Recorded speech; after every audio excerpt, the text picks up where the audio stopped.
As to your question as to what is being done, I think everything is being done to make sure that we minimize casualties of both our security men and civilians, even as we deal with the criminals. And on the question from FP on what additional is being done, Prime Minister just came out of UAE to continuing this dialogue, strengthening our ties, and building a future of peace, progress, and prosperity for our nation.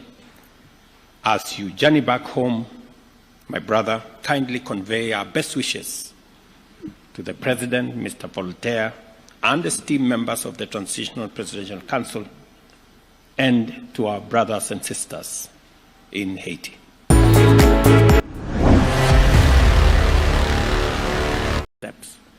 And today we have a free Africa that has the potential to work with Haiti, even in this mission. There are many African countries, Your Excellency, who are ready and willing to participate in this mission because of the shared history of rule of law, freedom, and democracy that we all share. We look forward to continuing this dialogue, strengthening our ties, and building a future of peace, progress, and prosperity for our nation. As you journey back home, my brother, kindly convey our best wishes to the President, Mr. Voltaire, and esteemed members of the Transitional Presidential Council, and to our brothers and sisters in Haiti. Thank you very much. Please welcome. Thank you so much. Thank you. Thank you, Mr. President. Let me first start by thanking you for hosting us. It feels so nice to be back in Nairobi, a city that I consider almost a second home, having been here so many times before. But let me also thank you for your vision, for your leadership, and for your commitment. You know, it's important to remind that Haiti is a country of 12 million people hostage to a handful of gang members, with half a population food insecure, with 600,000 displaced, with 70% of the health infrastructure that had collapsed. And this crisis came at a time when the world has its share of crisis. And you helped us tell the world that Haitian children are not less deserving than the others, and that Haitian men and women who are suffering deserve solidarity, and you led that fight with us. And today I think we're in a better place. You helped where others saw crisis, you saw opportunity and potential, and you voiced it in a very firm way, allowing for others to come together around Haiti. And me and the Haitian people are extremely grateful to you for your leadership in this critical time. I also want to, of course, extend and convey the gratitude of the Haitian people to the Kenyan people for their commitment, engagement, and sacrifice. Today, you share with us not because you have extreme abundance, but because Kenyan people have made the determination that Haiti deserves their help and support, and they've stepped up in a very significant way. Let me also reiterate what you've said. The first deployments of Kenyan contingents in Haiti have been extremely helpful, useful, professional, committed. They've engaged almost immediately, side by side with the police force. They've provided us with the wealth of experience that they have, and they continue to engage with us in a significant manner. Early on in this process, you will recall that their doubters had thought that language would be a barrier. Let me confirm that it has not. I've followed directly operations in some of the most difficult circumstances, and they found ways to make sure that they protect each other and they get the mission accomplished. You said, and we agree, that this is something that we can do. If we work together, we're confident that we can see significant progress in the security situation in Haiti, and as you have pointed out, begin the rebuilding process. And we're committed to doing so. Now, obviously, our partners will have to step up and meet the commitments they've made, and the time is now. There is a sense of urgency, The progress that we're seeing is contingent on us continuing to provide the Haitian people with the relief that is desperately needed. And of course, that will only happen if the many commitments that were made by the international community actually materialize. So I'm also here to make a plea to our friends from other countries to come back to the commitments they've made and to ensure that as urgently as possible, they're able to make sure that the mission is fully funded. They're able to make sure that the police force and the contingent from Kenya have the resources they need to be able to be fully operational, and that already we're looking at the consolidation and the early recovery and the investments that are necessary to rebuild the schools, the health institutions that will sustain whatever progress we made. I can quote here the commander of the Kenyan troops in Haiti, with which I have regular meetings, when he tells me, Prime Minister, this is winnable. This is winnable. And that, of course, has inspired us all. In the next few days and weeks, we will continue to build on this progress. We've established an electoral council that will be installed.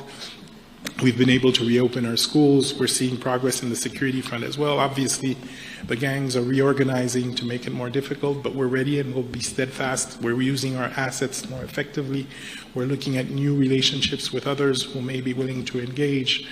We're going to see how we provide a more integrated approach solution, which would include disarmament, which would include better communication, which will include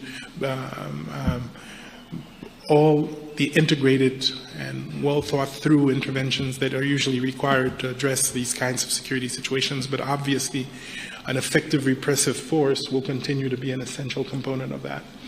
And let me tell you that just last week, we had this incredible violent event led by a gang in the northern part of Port-au-Prince, and quickly the police and the contingent were able to deploy by road within really virtually hours to make sure that the city in question was quickly protected and that we would have the appropriate level of response to make sure that we address the situation. So this is to say that the Haitian people now have hope in what can be achieved. It is, of course, a cautious optimism. They will expect us to do more, and they deserve more. They've suffered now for months. Hundreds of thousands still cannot go home. The infrastructure needs to be rebuilt very quickly, but they trust that the government and its partners are doing the right things. And of course, with the presence of the force, they can start to see a light at the end of the tunnel. And that, I think, we need to build on as quickly as possible. So again, thank you, Excellency, and please do convey through you our gratitude to the Kenyan people for that act of solidarity. And I can tell you that it will not be lost. Thank you very much. With your permission, we'll take a few questions. Members of the press, if we may start with your name, the media house you represent, and then let's stick to one question so that we may open up for more. We'll start with Joy from Al Jazeera, then we'll follow suit. Joy from Al Jazeera. Thank you very much, Prime Minister and Your Excellency, President RUTO. Our question is in regards to the latest attack and what has been done to safeguard the Kenyan officials who are assisting in the mission. And question number two is, it's actually an opinion where I feel like the partners, international partners, have delayed the funds and there's fear that the mission could be stalling. Is that correct to assume?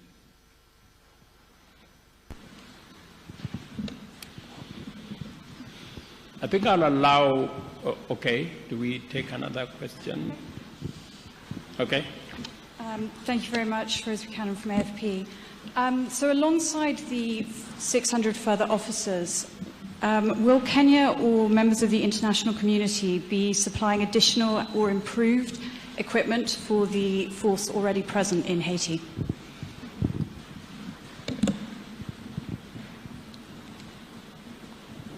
Okay, we can take those ones first.